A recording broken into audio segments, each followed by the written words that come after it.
100 SFT গাঁথুনিতে plaster করতে কি পরিমাণ মালামাল প্রয়োজন?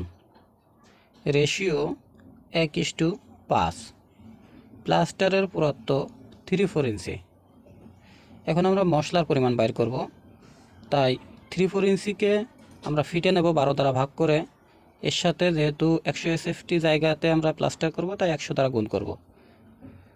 তো আমরা পেলাম 6.25 সিএফটি মশলার পরিমাণ।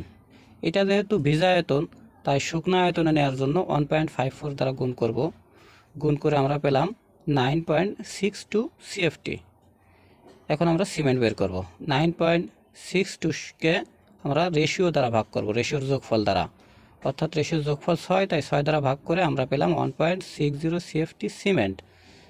এটা হলো সিএফটিতে পেলাম। এখন আমরা ব্যাগে নেওয়ার জন্য 1.25 দ্বারা ভাগ করে আমরা পেলাম 1.28 ব্যাগ।